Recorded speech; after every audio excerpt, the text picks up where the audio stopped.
They said I inherited junk. Turns out it was the key to everything they stole. My name's Evan Blake.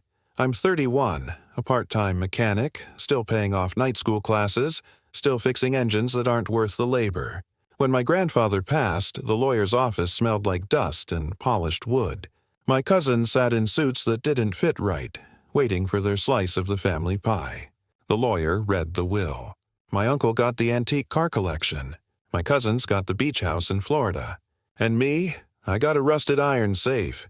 The room went silent for half a second before the laughter started. Maybe there's a wrench set inside, my uncle said. Something useful for the working-class nephew. I smiled like it didn't sting, but it did. That safe sat in my garage for months, buried under oil cans and regret. Its hinges were welded shut with time, the dial frozen at 0, just like my patience for family jokes. Then one night the phone rang. It was the estate lawyer. His voice sounded different, uneasy. "Mr. Blake," he said, "I think you'd better come in. We found something unusual." The next morning he turned the dial slowly. One click, then another, then a hollow echo from inside, like a heart starting to beat again after years of silence. When the door creaked open, it wasn't filled with gold or old photos. Just a single envelope. Yellowed edges. My grandfather's handwriting goes across the front. "Do not trust the inventory." I didn't understand. Inventory of what? But when I opened it, a folded map slid out. A property survey dated 1954, signed in his name, Richard Blake. And drawn across the page in deep red ink was a single X over a warehouse that didn't exist anymore. That's when it hit me. Maybe the safe wasn't about what was inside. Maybe it was about what was missing. Forgotten heirlooms, stolen legacies, and the kind of truth that waits for decades before it claws its way out. If this story caught your heart, make sure to hit subscribe so we can keep bringing you stories that dig deep into truth, guilt, and redemption. And don't forget to tell us in the comments where you're watching from. We read them all, and your words keep us going. You can't visit a place that isn't supposed to exist. That's what I kept hearing in my head as I stood inside City Hall, holding the yellowed survey like it might disappear if I blinked too long. The paper crackled in my hands, thin but heavy, like it was carrying a secret no one had said out loud in decades. When my turn finally came, I slid the document under the scratched glass window. "I'm trying to locate this property," I said. The clerk didn't even look up at first. She flipped it over, frowned, then waved over an older man from the back room. His hands shook as he took it, his glasses slipping down his nose. He looked at the signature, and something in his eyes softened. "I know this name," he said quietly. "Richard Blake. Your grandfather?" I nodded. "That man saved half this town after the flood. Bought lumber, nails, and anything people needed. But this—" He tapped the red X on the map. "This property doesn't exist anymore. No records, no building permits, nothing." I frowned. "How does a place just vanish?" He hesitated. "Sometimes when land changes hands, so do the records. Harper Holdings bought a lot of flooded lots after '53. Cleaned up, built warehouses. But some people said it wasn't a cleanup. It was a takeover." My pulse quickened. "Harper Holdings. That's my uncle's company." He gave a small, sad smile. "Then you probably already know more than I can tell you." I thanked him and walked out, the paper trembling slightly in my hand. The sky outside looked gray enough to rain, like it remembered the flood, too. I leaned against the curb and unfolded the map again. Something felt strange about the back. It was thicker, uneven, like 2 pages glued together. I held it up to the light. Faint pencil marks appeared beneath the surface, numbers barely visible, written in my grandfather's careful script. Coordinates. I typed them into my phone. The map zoomed in, settling on an empty plot in the industrial district, surrounded by chain-link fences and warehouses. No address, no label, just a blank patch of land. A place that officially didn't exist. My grandfather had marked it for a reason. Maybe he'd been trying to hide something. Or maybe he wanted someone to find what others had buried. The coordinates glowed on my phone screen as the rain began to fall. Whatever was waiting out there had been erased on purpose. And now, for the first time, I was going to make sure it was seen again. You can't visit a place that isn't supposed to exist. That's what I kept hearing in my head as I stood inside City Hall, holding the yellowed survey like it might disappear if I blinked too long. The paper crackled in my hands, thin but heavy, like it was carrying a secret no one had said out loud in decades. When my turn finally came, I slid the document under the scratched glass window. "I'm trying to locate this property," I said. The clerk didn't even look up at first. She flipped it over, frowned, then waved over an older man from the back room. His hands shook as he took it, his glasses slipping down his nose. He looked at the signature, and something in his eyes softened. "I know this name," he said quietly. "Richard Blake. Your grandfather?" I nodded. "That man saved half this town after the flood. Bought lumber, nails, and anything people needed. But this—" He tapped the red X on the map. "This property doesn't exist anymore. No records, no building permits, nothing." I frowned. "How does a place just vanish?" He hesitated. "Sometimes when land changes hands, so do the records. Harper Holdings bought a lot of flooded lots after '53. Cleaned up, built warehouses. But some people said it wasn't a cleanup. It was a takeover." My pulse quickened. "Harper Holdings. That's my uncle's company." He gave a small, sad smile. "Then you probably already know more than I can tell you." I thanked him and walked out, the paper trembling slightly in my hand. The sky outside looked gray enough to rain, like it remembered the flood, too. I leaned against the curb and unfolded the map again. Something felt strange about the back. It was thicker, uneven, like 2 pages glued together. I held it up to the light. Faint pencil marks appeared beneath the surface, numbers, barely visible, written in my grandfather's careful script. Coordinates.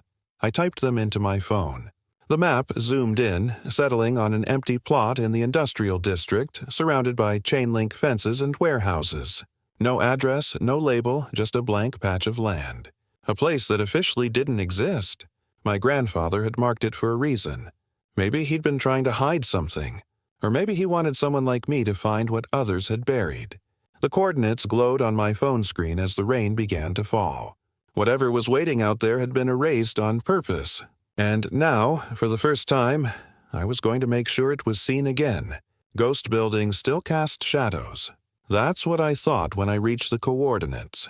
The industrial district was quiet, just the low hum of freight trucks in the distance and the hiss of wind through the chain-link fences. The pin on my phone said I'd arrived, but in front of me there was nothing, just an empty lot surrounded by barbed wire and a rusted sign that read, "Harper Holdings, Private Property." I pressed my hand against the cold metal of the gate. My family's company name. My uncle's empire. The same man who laughed when I inherited the junk safe. The ground beyond the fence looked wrong. Too smooth, too clean, like something had been poured over it. I found a gap under the fence, slid through, and walked toward the center. Every step echoed in the silence. My boots scraped against concrete until the toe of my shoe hit something metallic beneath the surface. I crouched and brushed away dirt and gravel until the edge of a metal plate appeared. A brass plaque. I rubbed it clean, my heart pounding. The letters were faint, but still there. Blake Storage Co. My breath caught. The same last name. My family's name. I dug deeper, fingers raw, uncovering the rest of the plate. It looked like it had been deliberately buried beneath a thin layer of cement, just enough to hide, not destroy. Someone didn't want this name to be found. A voice broke the silence. "You shouldn't be here." I spun around. A night guard stood a few feet away, flashlight in hand, his uniform soaked from the drizzle. The patch on his sleeve read, "Harper Security." "I'm not doing anything wrong," I said, standing. He stepped closer, scanning the plaque. "That property's spoken for," he said quietly. "Always has been." "By who?" I asked. He hesitated, eyes flicking to the shadows behind me. "Doesn't matter. Just leave it alone, kid. Some names around here don't stay buried without reason." The way he said it made the hair on my arms rise. He turned to walk away, but as he passed, he slipped something into my hand, quick, discreet, like he'd done it before. "Don't ask me where I got it," he muttered. "Just look at it somewhere safe." Then he disappeared into the fog. I looked down. It was a folded photograph, edges worn and soft with age. I opened it under the weak streetlight. My grandfather stood in front of a warehouse, shaking hands with another man. Both smiling, both proud. But the man beside him wasn't a stranger. On his chest was a badge that read Harper Holdings, my uncle's company. My grandfather hadn't built a rival's empire. He'd built its foundation, and someone made sure no one ever knew. Smiles lit more easily in black and white. I couldn't stop staring at the photo, the handshake, the perfect posture, the false warmth frozen in time. My grandfather looked proud, certain. The man beside him looked powerful, certain of something else entirely. I needed to know who he was. The photo's back had a faint newspaper watermark. I scanned it, ran an image search, and after hours of digging through local archives, I found him. Gerald Harper Sr., founder of Harper Holdings. My uncle's father. The obituary was short, polished, and too clean. A visionary industrialist who built a legacy of resilience after the floods of '53. No mention of partners. No mention of Blake Storage Co., just a single line buried near the end. Joint ventures dissolved in 1960 under sealed arbitration. Arbitration, a polite word for betrayal. I printed the article and took it to the same city hall clerk who'd recognized my grandfather's name. He adjusted his glasses, reading carefully. His brow furrowed. Sealed arbitration, huh? That's usually code for hush money or a legal cover-up. Harper Holdings went corporate around then, didn't they? Yeah, I said. My uncle runs it now. The old man gave a grim smile. Then you've got your answer. Someone forced your grandfather out. But that wasn't enough. I needed to know why. That night, I searched local archives again, flood recovery projects, community relief funds, all the records I could find from the late '50s. And there it was, a brief ledger entry under State War Relief Allocation. Funds distributed for reconstruction, approved by Harper & Blake Contracting. But a few months later, a note appeared beside the same line. Unaccounted expenditures, investigation suspended. My stomach turned. My grandfather had discovered money missing from the relief funds, money that never reached the victims of the flood. And when he tried to report it, they shut him out. My hands shook as I flipped the article over, scanning the edges, desperate for more clues. That's when I saw it in my handwriting in pencil along the margin, half erased by time. The proof is in box 27. I whispered the words out loud like they were a code I wasn't supposed to know. Box 27. Box where? Archive box? Storage? Bank deposit? I thought about the brass plaque, the safe, the erased warehouse, the way everything had been hidden behind concrete and silence. My grandfather hadn't buried his legacy. He'd buried his evidence. And if Box 27 was still out there, then someone else might have been protecting it all this time. The question was, who? I folded the obituary, slipped it into my jacket, and looked at the photo again under the lamp's dim light. 2 men, 1 handshake, 1 lie that built an empire. And now I had my first real lead. Box 27. Whatever was inside had been waiting more than 60 years for someone to open it. Some boxes don't hold things. They hold confessions. The bank vault smelled like metal and old air, the kind of place that hadn't been opened in decades. The clerk checked my ID twice before leading me down the narrow corridor lined with empty safety deposit drawers. Most had been cleared out when the branch shut down, but one still carried a faint brass tag. Box 27. It's registered under 2 names, he said, glancing at the record. Blake/Harper. Family, I assume? Something like that, I answered. He left me alone in the cold, echoing room. My pulse thudded against the silence as I slid the small metal key through the one from my grandfather's safe into the lock. It turned with a sound that felt heavier than time. Inside the box was a single black ledger wrapped in faded cloth. The first page smelled of ink and smoke, and 2 sets of handwriting shared the same lines, my grandfather's neat print and Gerald Harper's thick, aggressive scrawl. Each page listed equipment shipments after the war, trucks, generators, and Dykel crates. The columns were labeled donations, but the math didn't make sense. The totals were missing millions. My grandfather had documented everything. He purchased costs, the transport notes, and even the distribution points. And then, halfway through the ledger, Harper's handwriting took over. The word donation became transfer. The amounts ballooned. Money had been moved. Not to rebuild, not to relieve. To private accounts. My stomach twisted. My grandfather had found it, proof of stolen war relief funds. And when he confronted Harper, the company turned on him. I turned the final page. A small envelope was taped to the inside of the back cover. My hands shook as I peeled it open. Inside wasn't another documentee, just a Polaroid photograph. The picture showed a wooden crate big enough for a man to stand inside. Stamped across the side in bold black letters were 2 words, Project Mercy. The edges of the photo were burned, as if someone had tried to destroy it. I flipped it over. Nothing written, no date, just a faint fingerprint in dust. My heart hammered as I stared at the crate. Whatever Project Mercy was, it wasn't charity. It was a secret. One of my grandfathers had tried to expose before he vanished from his own company. And now, 60 years later, I was holding the evidence that could bring the entire Harper empire down. I placed the photo back inside the ledger, locked the box again, and exhaled. Some boxes don't hold things. They hold the truth, people, hoping no one would ever find it. But this one was just beginning to open. Charity isn't always generous. I found the name Project Mercy buried in an old shipping manifest from the same year as the ledger entries. 1953. It was supposed to be a relief initiative, distributing supplies to flood victims across the state. According to the records, hundreds of crates had been loaded, shipped, and delivered. But every delivery signature was forged. I ran the shipment number through the state archives. The route ended near the riverfront at a salvage yard still in business after 70 years. I drove there the next morning. The place looked like time had collapsed with D, piles of rusted metal, crushed engines, broken tools, and the sharp scent of oil in the air. A man in a grease-stained jacket stepped out of the office, wiping his hands on a rag. "Can I help you?" he asked. I showed him the manifest. "I'm looking for anything that might have come from this project, Project Mercy. These crates would have arrived in 1953. He squinted at the paper, his brow furrowing. "You're about 50 years too late, kid. Most of that stuff got melted down."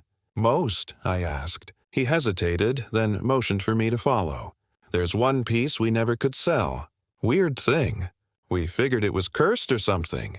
He led me through the back lot to a corner covered in overgrown weeds and tarps. Underneath was a wooden crate, massive, weather-worn, and still sealed with corroded bolts.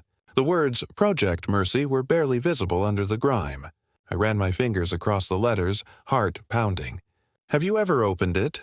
The man shook his head. Didn't seem right. Every time someone tried, the lights in the shop would flicker. I'm not superstitious, but he stopped himself and handed me a crowbar. "You do it!" The metal screamed as I pried open the lid. Dust burst out in a choking cloud, and when it cleared, I froze. Inside weren't supplies. No food, no tools, no medicine. Just rolls of paper, hundreds of them, tied with faded ribbons and labels. I lifted one carefully. Blueprints. Detailed schematics for a hydroelectric power facility. Massive, advanced for its time. At the bottom corner, a signature in blue ink. Richard Blake, Blake Design Limited, and next to it, initials written in darker ink. G. H. Gerald Harper. The truth snapped into place. Project Mercy wasn't flood relief. It was the cover for a stolen invention. My grandfather had designed a power plant capable of restoring electricity to the region after the disaster, and Harper had stolen it, disguised the plans as donations, and built his empire on the lie. My hands shook as I rolled the blueprint back up. Harper hadn't just erased my grandfather's name. He'd built his fortune on his work. The salvage owner cleared his throat. "Whatever you just found, you didn't get it here." I nodded, already backing away, the crate yawning open like a wound. I didn't know it yet, but the blueprints weren't the end of the secret. They were the beginning of a war. My grandfather never got to finish. You don't patent betrayal.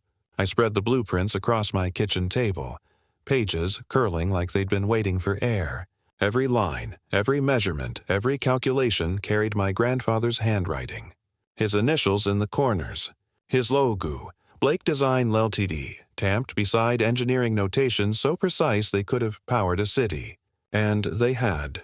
Harper Holdings' entire empire, The one that built our family's wealth and destroyed my grandfather's name ran on energy plants identical to these drawings.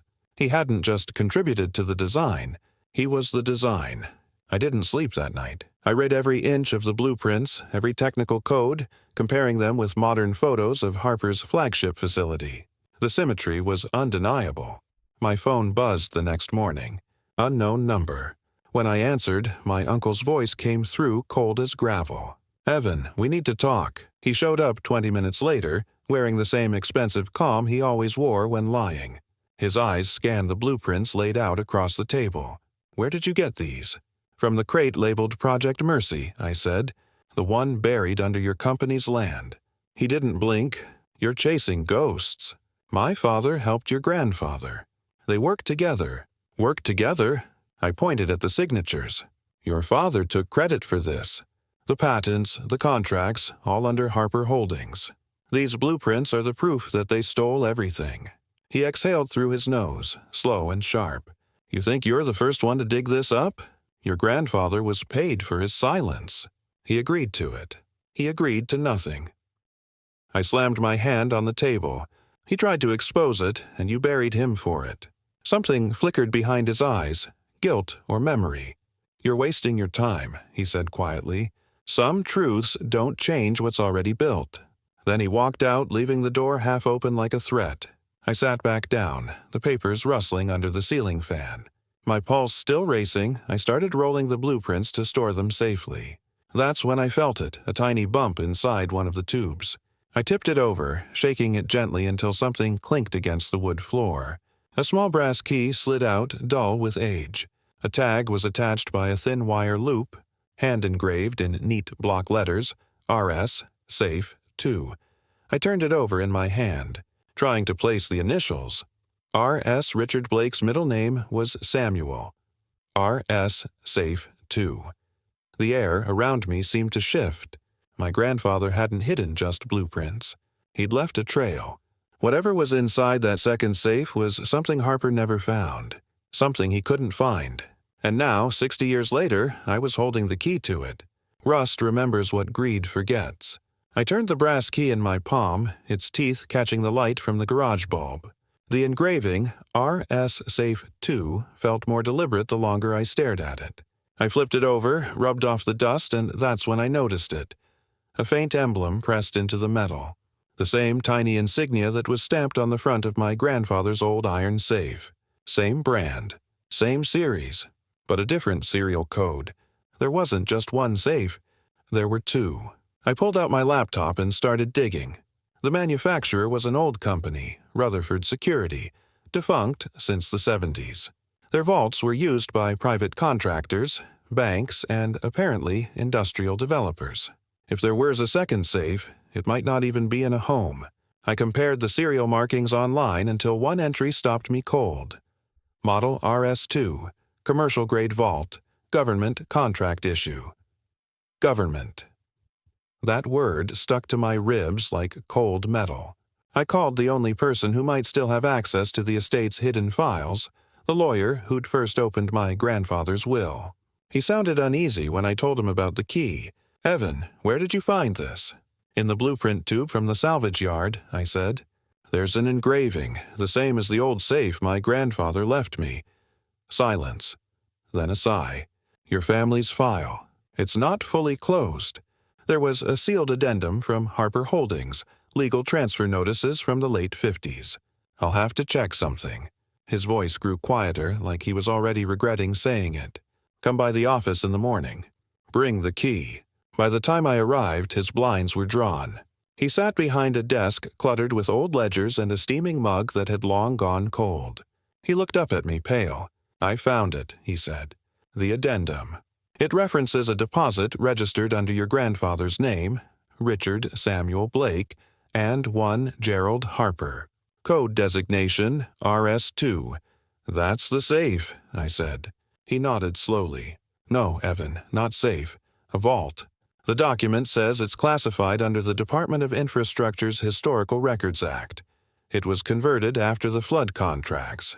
The records are sealed under government custody." I frowned. Wait, you're saying my grandfather's safe is inside a federal facility? He hesitated, his eyes flicking to the brass key in my palm. It appears so. And that means whatever's inside isn't just personal property. It's government-registered evidence. He leaned forward, his tone dropping to a whisper. Evan, this one isn't just a safe. My heartbeat felt like it echoed in the walls. It's a government record locker, the kind that people bury not to protect what's inside, but to keep the world from ever seeing it. Paper trails are fossils of power. The Federal Archive basement smelled like metal dust and bureaucracy. Cold, layered, forgotten. I'd gotten in under the pretense of estate research, clutching my lawyer's clearance letter and the brass key that had survived 6 decades of silence. The security guard barely looked at me before swiping me through. Down there, everything felt still. Rows of government record lockers stretched into darkness, their steel faces catching the fluorescent light. Then I saw it, one vault door larger than the rest, its surface worn, the number 2 etched beside a faded nameplate. Rutherford Security, RS2. My hands trembled as I slid the key into the lock. It resisted at first, then turned with a sound that echoed like a sigh. The latch released. The vault door opened. Inside wasn't gold or relics. It was paper. Dozens of manila envelopes stacked neatly, each stamped confidential. Property transfer file. I sat on the cold floor and opened the first envelope. Every document bore the same header. Blake Storage CO, followed by transfer agreements, signatures, and legal seals. The recipient on every page, Harper Holdings. The transaction amount listed for each property, patent, and design was the same. $1. Idro-Ziron. $1. My grandfather had signed away his company, his life's work, for a single dollar per asset. But his signature looked off, almost traced. Some lines pressed too hard, others too soft. I could feel the fraud in the ink. I flipped through page after page, heart sinking with every stamped approval. Then I reached the last folder. One document sat alone. Similar header, the same date, but blank where the signature should have been. No initials. No stamp. Unsigned. By law, that meant it was void. The ownership transfer had never been completed, and the asset listed was something new. Hydro Energy Blueprint, property of Blake Storage Co., the same design that built Harper Holdings' empire. I felt my pulse in my ears as I turned to the final page. It was a summary sheet, freshly yellowed, typed in neat rows. At the bottom, a single line read, Asset value, $57,000. Adjusted, $57 million. I stared until the numbers blurred. My grandfather hadn't just been erased, he'd been robbed of a fortune big enough to rebuild everything they stole from him. The air in the room grew heavier. I reached up and closed the vault door slowly, as if sealing something sacred back in place. Because for the first time, I wasn't just holding proof of corruption. I was holding the debt my family owed him, written, stamped, and waiting for me to collect. Every inheritance needs an audience. The Harper Holdings boardroom looked more like a courtroom that morning with glass walls, 12 polished chairs, and too much money pretending to be morality. My uncle sat at the head of the table, flanked by my cousins in designer suits. The same people who laughed at my rusty safe months ago now eyed me with curiosity, maybe even a little fear. I set the old briefcase on the table. The lock clicked open, and every sound in the room went quiet. This, I said, spreading out the blueprints, is the foundation of your empire. Designed by Richard Blake, my grandfather. One of the board members shifted uncomfortably. My uncle leaned back, smirking. You're interrupting a quarterly review for nostalgia? I laid down the ledger next, the one from Box 27. The fake donation records, the missing millions. He discovered you stole government relief funds after the flood. He tried to expose it, and you buried him under paperwork. My uncle's jaw tightened, but I didn't stop. I unfolded the final set of documents, the transfer contracts from Safe 2, crisp and undeniable. Every asset Harper Holdings owns was transferred illegally. You paid him $1 for patents worth $57 million. And this last contract? I held it up, letting the light hit the blank signature line. It was never signed, which means it's void. By law, this company was never fully yours. Gasps rippled through the room. A woman near the back whispered, "Is that true?" I looked around, my pulse steady now. It's all here. Deeds, dates, witness logs. My grandfather's name is on every blueprint this company ever built. For the first time in my life, the room full of people who had mocked me were silent. They weren't laughing anymore. My uncle finally spoke, his voice low, cold, measured. "You think documents make you rich?" He stood slowly buttoning his jacket. "Try proving it in court." His smirk returned, the kind of smile that had ruined lives and signed checks with other people's sweat. "Paper can burn, nephew. But power doesn't file itself." He tapped the table twice, signaling the end of the meeting. The shareholders stayed seated, eyes darting between us. I gathered the documents calmly, even as adrenaline clawed at my ribs. "Then I guess I'll just have to make sure the whole world sees the evidence before you try to hide it again." He stopped in the doorway and turned slightly, his shadow stretching across the floor. "You don't know what you're starting, Evan. Some things were meant to stay buried." "Maybe," I said, sliding the unsigned contract into my folder. "But so was my grandfather's name. And this time, I wasn't going to let it die underground. Some hearts only open once." The safe sat exactly where it had always been. Corner of the garage, buried in dust and motor oil as if time had been protecting it. But this time, it wasn't just me staring at it. The entire family was there, summoned by court order, faces stiff with the kind of fear that smells like guilt. Miss Vale, the estate lawyer, knelt beside the safe with calm precision. The old dial glinted under the light as she turned it slowly, the clicks echoing like heartbeats. No one breathed. Then came the soft thud of release. The door opened. Inside were three things: a reel-to-reel tape, a handwritten note, and a sealed envelope marked in my grandfather's bold script, "For the one who still believes in work, not wealth." My chest tightened. Miss Vale loaded the tape into a small player she'd brought, dusting off the reels before pressing play. The static cleared and his voice filled the garage. Older, rougher, still strong. "If you're hearing this," he said, then the lies finally came home. Every word pulled the air tighter around us. "I built more than steel and circuits. I built trust. And they took it because they thought honesty doesn't pay. But the real fortune isn't in these papers, it's in what they built from them. Power, progress, people's homes, all born from stolen work. So whoever found this, finish what I couldn't." The tape crackled, then ended with a faint exhale, half sigh, half goodbye. I picked up the note next. It was written in the same blue ink, the handwriting trembling slightly. "Don't measure worth by what's in a vault. Measure it by what survives it." I felt something shift in me then, an understanding that he hadn't been hiding money. He'd been hiding integrity. Ms. Vale reached for the final envelope. Everyone leaned closer. She broke the wax seal carefully, slid out the documents, and unfolded them under the dim garage light. They weren't letters. They weren't blueprints. They were certificates, stock control certificates. Each page bore the Harper Holdings logo, reissued under Blake Estate Continuity Act. $57 million in current share rights. My cousins gasped. My uncle's hand twitched at his side. Miss Vale looked up at me and smiled, small but certain. "Your grandfather always knew the truth would find its way home," she said softly. And in that moment, surrounded by rust, dust, and silence, it finally did. Rust was just disguise. A year later, the empire that once erased my grandfather's name now carried it in gold letters across its new foundation. Harper Holdings no longer existed. The courts had ordered its restructuring under its rightful owner, the Blake family. But instead of cashing out or buying revenge, I did what he would have done. I built something that could outlast me. Half the restored fortune, $28.5 million, went straight into rebuilding local trade schools and community workshops, the same kind of places my grandfather had donated to after the flood. Welders, carpenters, mechanics, engineers, people who believed in building something real, not manipulating ledgers and contracts.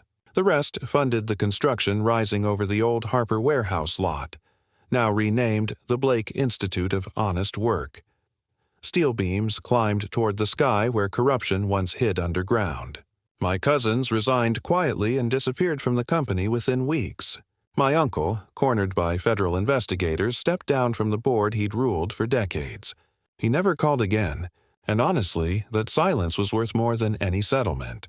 On opening day, I stood under the morning light pouring through the lobby windows, the smell of fresh concrete mixing with old memories. At the center of the floor sat the same rusted iron safe. Cleaned but never repainted, it gleamed under a spotlight. Inside, instead of money, we placed his handwritten note, the reel-to-reel tape, and a framed copy of his blueprint, the first power design that built the entire city. Beneath it, on a bronze plaque, the words read, "Integrity is the only thing worth locking away." I traced the letters with my thumb, imagining him standing there beside me, probably laughing at how something so ugly, so overlooked, had turned out to be the key to everything. Outside, construction workers were still welding, the clang of hammers echoing like a heartbeat through the hall. The same sound he used to say was honest music. I took one last look at the safe before locking the glass case around it. "They laughed when I got the rusty safe," I said quietly. But inside, it was every dollar they thought they'd buried, and every lesson they never learned. Because in the end, wealth fades. Paper burns. But truth compounds. And if you're still listening to this story, remember, sometimes the rusted things aren't ruined. They're just waiting for the right hands to open them. Subscribe for more stories of justice, legacy, and second chances.